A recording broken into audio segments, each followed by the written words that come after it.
بسم الله الرحمن الرحيم رب اشرح لي صدري ويسر لي أمري واحلل عقدة من لساني يفقه قولي۔ شرح العقائد میں عذاب قبر سے ہم نے عقائد پڑھی بھی تھے نا، دوبارہ پڑھ رہے اس کے متعلق۔ حضرت مصنف رحمۃ اللہ علیہ نے شروع میں فلسفی وغیرہ منطق کے انداز میں عقائد وغیرہ کو ثابت کیا ہے نا، یہاں سے عذاب قبر اور دیگر جو عقائد ہیں نا حضرت سے اب نے مختصر انداز میں پیش کیے ہیں۔ اب آپ ذرا کیا کر لیں، اس کو سن لیں، نوٹ کر لیں اپنے پاس۔ کہہ رہے وعذاب القبر للکافرین ولبعض اصوات المؤمنین وتنعیم اہل الطاعة بالقبر بما يعلمه اللہ تعالی ويريده حق۔ یہ سب کیا ہے؟ حق ہے۔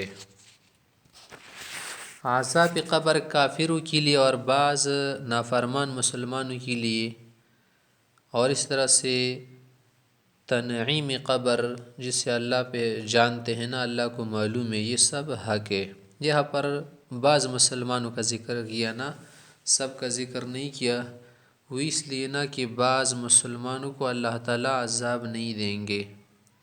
اسی لیے کہا کہ خص یا خص البعض لأن منهم من لا يريد الله تعالى تعذيبه فلا يعذب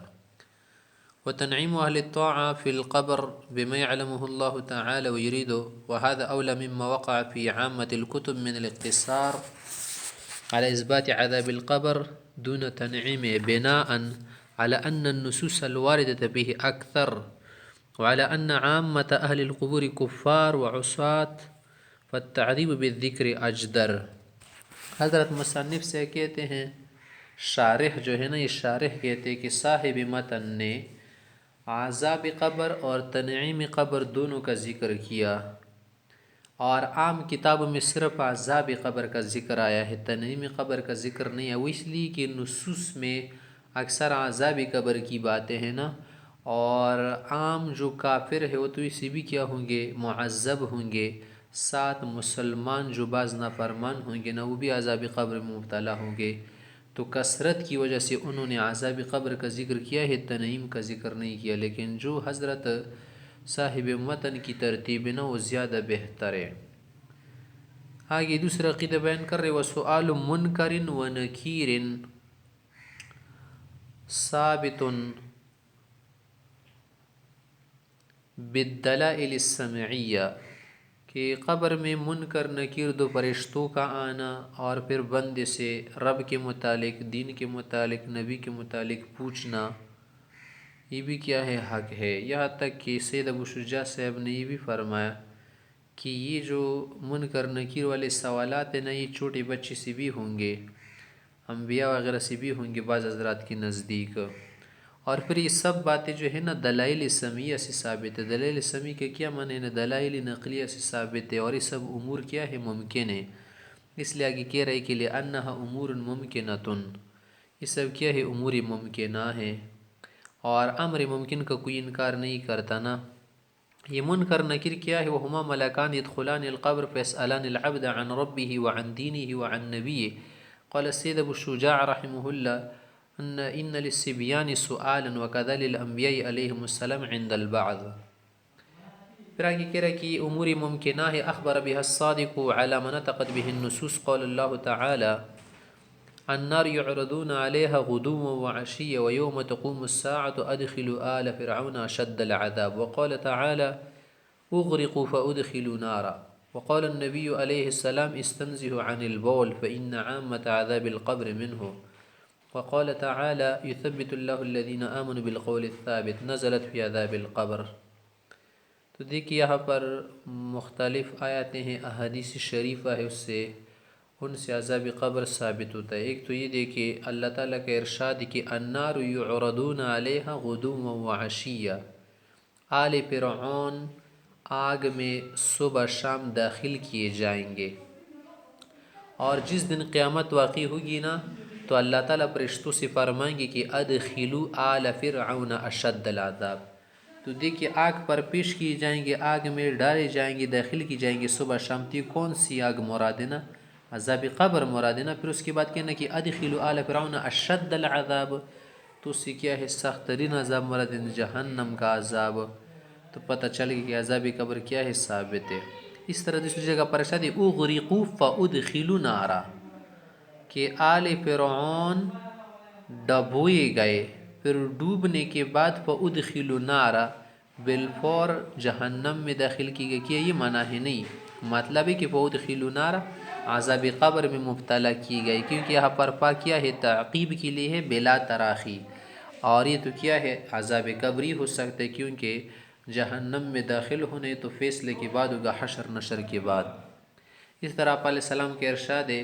کہ استنزہوا عن البول فإن عامة عذاب القبر منہ، کہ پیشاب سے خود کو بچاؤ، عام عذاب قبر اسی سے ہوتا ہے۔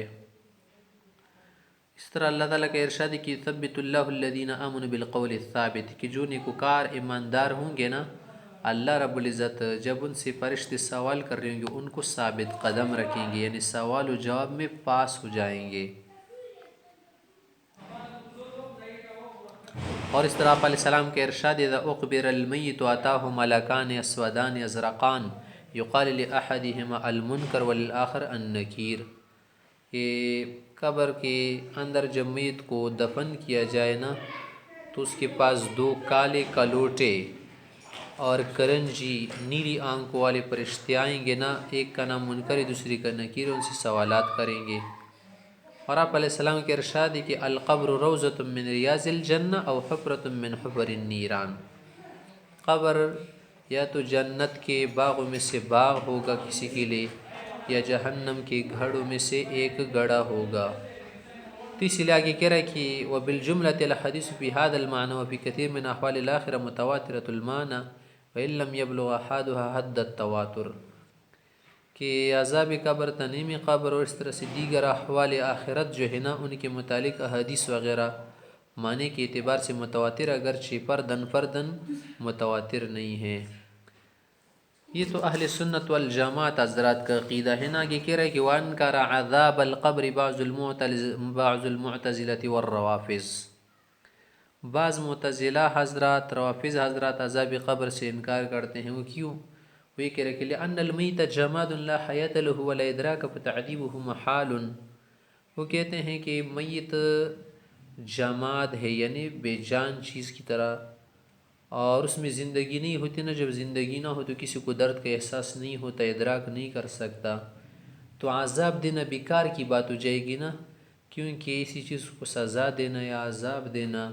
یا تڑپانا تکلیف دینا فضول کی بات سمجھی جاتی ہے، اللہ تعالیٰ ایسے کاموں سے کیا ہے مبرہ ہے، منزہ ہے۔ اس کا جواب حضرات علماء علیہ سنت دیتے کہ دیکھیں یہ ممکن ہے اور جائز ہے کہ اللہ رب العزت تمام اجزاء میں یا بعض اجزاء میں نوع حیات پیدا کرے، ایک تو پوری حیات ہوتی ہے نا، اور ایک حیات کی ایک نوعہ، اتنی نوعہ پیدا کرے کہ اس کے ذریعے سے میت عذاب کا ادراک، درد کا ادراک کر سکے، اسی طرح سے تنعیم کی جو لذت ہے، مزے وغیرہ ہے، وہ اڑا سکے اور ادراک کو احساس کر سکے۔ اور پھر اس سے یہ لازم نہیں آتا نا کہ اس میں روح دوبارہ لٹائی جائے، اور یہ بھی ضروری نہیں ہے کہ اس نوع حیات کی وجہ سے میت کیا کرنے لگے، حرکت کرنے لگے یا ہلنے لگے یا اس پر عذاب کے اثرات نظر آنے لگے، اس حیات سے یہ بات بالکل ضروری نہیں ہے۔ بلکہ بعض اوقات یہ ہوتا ہے کہ اگر ایک میت کیا ہو سمندر میں کوئی آدمی غرق ہو جائے، وہاں پر مر جائے، یا جانور اس کو کھا جائے، یا ہوا میں سولی پر چڑھایا جائے، تب بھی اس کو عذاب ہوگا، لیکن ہم ادراک نہیں کر سکتے، کیونکہ عذاب قبر کا معاملہ خواب کی طرح ہے نا، جس سے آپ کے قریب اگر کوئی سو رہا ہو نا اور اس کو خواب میں طرح طرح کے کیا ہو رہے ہو، مشکلات ہو رہی ہو، خواب میں خطرناک قسم کی صورت اس کے سامنے آئے نا، تو اس کو بہت زیادہ دکھ ہوگا، تکلیف ہوگی، لیکن ہم اس کے ادراک نہیں کر سکتے اگرچہ وہ ہمارے قریب پڑا ہو۔ ہاں بعض اوقات اس پر کچھ اثرات نمودار ہو جاتے کہ مثلا اس آدمی کو خواب میں کیا ہے تکلیف ہے۔ اور ادھر اگر کوئی اللہ کی کیا کرے قدرت کو دیکھے، کرشمہ قدرت پر نظر کیا کرے ذرا دوڑائے، اور اللہ کی ملکوت جبروت اور غرائب قدرت کو دیکھے نا، تو ایسی چیزوں کو مستبعب سمجھنا تو دور کی بات ہے، محال کہاں سمجھے گا، جائے کہ اسے محال سمجھے۔ اور پھر یہ قبر کی جو احوال ہے نا، حالات ہے، یہ دنیاوی اور اخروی امور کے درمیان کی چیزیں نا، اس لیے اس کو عالم برزخ بھی کہتے ہیں، کہ دونوں دنیا میں کیا ہے، یہ برزخ کی طرح، برزخ میں نا حجاب پردہ، اس لیے مصنف صاحب نے اس کو کیا کر دیا، علیحدہ طور پر ذکر فرمائے۔ اسی لیے آگے کہہ رہے کہ دیکھیے میت کا زندہ کرنا وغیرہ، تو اس سے لازم نہیں ہے کہ اس میں روح کا اعادہ کیا جائے۔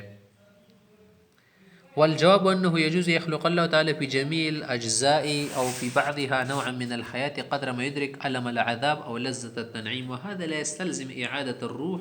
إلى بدنه ولا أن يتحرك ويضطرب أو يرى أثر العذاب عليه، حتى أن الغريق في الماء والمأكول في بطون الحيوانات والمسلوب في الهواء يعذب وإن لم نطلع عليه. ومن تأمل في عجائب ملكه وملكوته وغرائب قدرته وجبروته لم يستبعد أمثال ذلك فضلا عن الاستحالة، فضلا من الشجاع. واعلم أنه لما كان أحوال القبر مما هو متوسط بين أمور الدنيا والآخرة أفردها المصنف رحمه الله بالذكر، ثم اشتغل ببيان حقية الحشر وتفاصيل ما يتعلق بأمور الآخرة، ودليل الكل أنها أمور ممكنة أخبر بها الصادق ونطق بها الكتاب والسنة فتكون ثابتة، وصرح بحقية كل منهما تحقيقا وتأكيدا واعتناء بشانه فقال. حضرت مصنف سے فرماتے کہ یہاں تک حضرت صاحب نے عذاب قبر کا ذکر کیا، آگے مزید جو آخرت کی امور ہیں نا، ان کو بھی حضرت مصنف سے ذکر کر رہے ہیں، اور یہ سب امور ممکنہ ہیں، سچے صادق پیغمبر نے اس کی خبر دی ہے۔ تو ان میں سے کہ بعث بعد الموت، بعث بعد الموت کسے کہتے ہیں؟ بعث بعد الموت کا معنی یہ ہے نا کہ مرنے کے بعد مردوں کو اللہ رب العزت دوبارہ کیا کرے، زندہ کرے، اس کا معنی ہے بعث بعد الموت، یعنی اجزاء اصلیہ کو اللہ رب العزت جمع کرے نا، اور ان میں روح دوبارہ ڈال دے۔ اور یہ سب باتیں قرآن کریم سے ثابت ہے، جسے اللہ تعالیٰ کے ارشاد ہے ثم انکم یوم القیامت تبعثون، اس طرح اللہ تعالیٰ کا ارشاد ہے قل یحییها الذی انشأها اول مرہ، اس طرح اور بھی قطعی نصوص ہے نا، ان سے ثابت ہوتا ہے کہ حشر اجساد ہوگا۔ آگے کہہ رہا ہے کہ فلاسفہ حضرات نے بعث حشر نشر کا انکار کیا ہے، وہ کیوں؟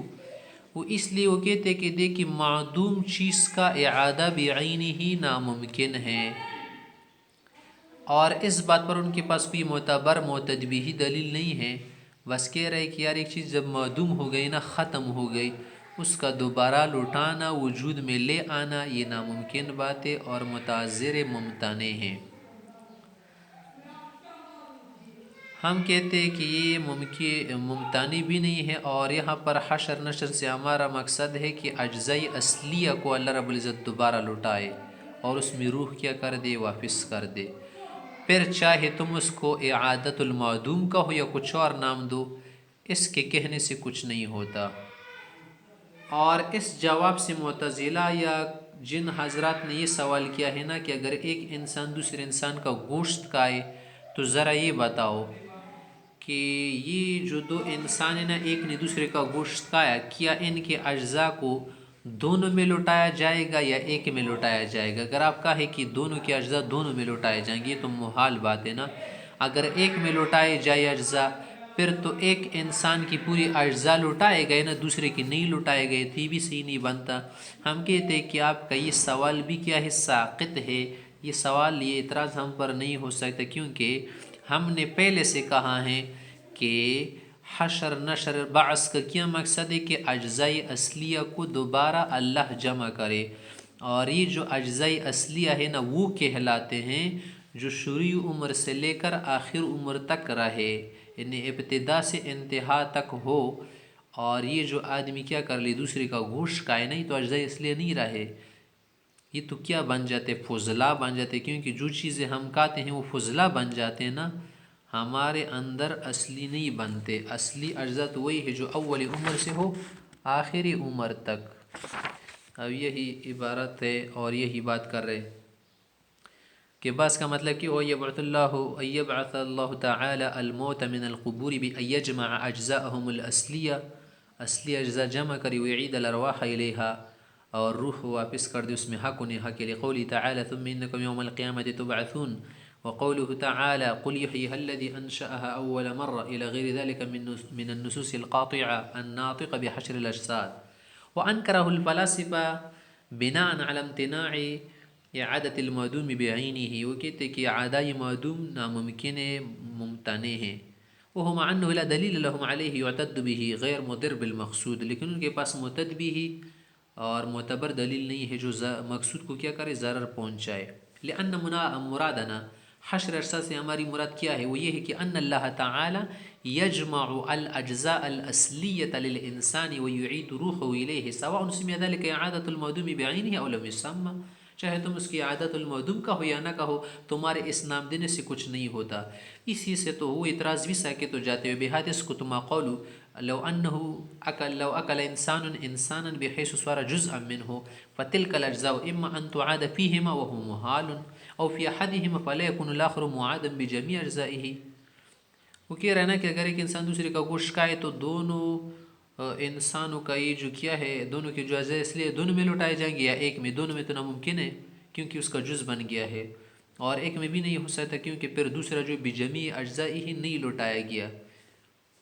لأن المعادہ کیونکہ ہم جواب دیتے کہ ہو انما هو الاجزاء الاصلیہ الباقیہ، اجزاء اصلیہ ہمارے مراد جو باقی ہو من اول العمر الى آخری آخر عمر تک، والاجزاء الموکولہ فضلہ، اور جو اجزاء کھائے جائے تو گندگی ہے فضلہ ہے، فی الآکل لا اصلی، وہ اصلی نہیں ہے۔ فإن قیل، اگر آپ سے کوئی پوچھے کہ یار یہ تو آپ ہندو والا عقیدہ تناسخ والا عقیدہ بیان کر رہے ہیں نا، تناسخ کا کیا مطلب ہے کہ جب ایک انسان مر جائے نا، فنا ہو جائے، پھر اس کو آپ دوبارہ بنائیں نا، اس کو کہتے اعادت المعدوم نا، عام معنی کے اعتبار سے اعادت المعدوم یعنی ایک چیز فنا ہو گئی تھی، آپ نے دوبارہ اسے کیا کر دے وجود دیا، تو اسی کو تو تناسخ کہتے ہیں۔ ہندو کا یہ بھی عقیدہ ہے کہ جب ایک انسان مر جاتا ہے نا، پھر وہ انسان دوسری جنم اختیار کر جاتا ہے، یعنی دوسری شکل میں آتا ہے۔ ہم کہتے ہیں حضرت صاحب یہاں پر جو بدن ثانی ہے نا، یہ بدن اول نہیں ہے، اور پھر ان میں تغیرات وغیرہ کا ہونا نا، اس سے یہ لازم نہیں آتا کہ کیا ہو بدن اصلی یا بدن ثانی جو ہے اجزاء اصلیہ سے نہ بن گیا ہو۔ بدن ثانی بدن اجزاء اصلیہ سے ہی بنایا جاتا ہے، ہاں ان میں جو تغیر آ جاتا ہے ذرا شکل میں صورت میں، تو اس سے کوئی فرق نہیں پڑتا، چاہے آپ اس کو تناسخ کہہ دو یا نہ کہہ دو نا۔ اور تم لوگ کا کئی اعتراض بھی نہیں ہو سکتا کہ حضرت سے بھی دوسرا بدن تو پہلا والا نہیں ہے، کیونکہ حدیث میں آیا ہے نا کہ اہل الجنت جرد مردن، کہ جنتی لوگ کیا ہوں گے، ان کے بدن پر بال نہیں ہوں گے، امرد ہوں گے، اور جہنمی بازی سے ہوں گے نا کہ ان کے دانت احد پہاڑ کے برابر ہوں گے۔ تو یہ تناسخ ہم پر لازم نہیں آتا کیونکہ یہاں پر بدن ثانی اجزاء اصلیہ سے بنایا جاتا ہے۔ ٹھیک ہے، چلو شکل و صورت میں ذرا فرق آ جائے تو خیر ہے۔ فإن قیل هذا قول بالتناسخ، یہ تو تناسخ کی بات آپ کر رہے ہیں، لأن البدن الثانی ليس هو الأول، بدن ثانی تو پہلا والا نہیں ہے، تم کہہ رہے کہ پہلا والا ہے، لمرد فی الحدیث، حدیث میں تو آیا ہے کہ نہیں، جنتیوں کا بدن جسم الگ ہوگا، دنیا والا الگ ہے۔ وہ کیسے؟ من اہل الجنت جرد ومرد وان الجہنمی ضرسه مثل احد ومنها هنا قال من قال، اسی سے بعد حضرات نے کہا، جسے جلال الدین رومی رحمہ اللہ نے فرمایا کہ ما من مذہب الا وللتناسخ فی قدم راسخ، کہ ہر مذہب میں تناسخ نے گہرائی حاصل کی ہے۔ قلنا، ہم کہتے کہ نہیں، یہ سوال یا یہ باتیں تو ہم پر اس وقت لازمات، انما يلزم التناسخ لو لم يكن البدن الثانی مخلوق من الاجزاء الاصلی للبدن الاول، کہ جب بدن اصلی جو ہے نا، بدن ثانی دوسرا والا بدن اجزاء اصلیہ سے نہ بنایا گیا ہو، تب تناسخ لازم آتا ہے، تب تمہاری باتیں تمہارے اعتراضات سے والا تم پر لازم ہوں گے۔ اور یہاں پر تو ایسا نہیں، بلکہ بدن ثانی اجزاء اصلیہ سے ہی بنایا جاتا ہے۔ وَإِن سُمِّيَ مِثْلُ ذَلِكَ تَنَاسُخًا، اگرچہ آپ اسے کرنے کو کیا کہے، تناسخ کہے۔ كَانَ نِزَاعًا فِي مُجَرَّدِ الْاسْم، یہ تو آپ صرف کیا کر رہے ہیں، لفظوں میں نزاع کر رہے ہیں، حقیقت میں کوئی نزاع نہیں ہے. ولا دلیل علی استحالت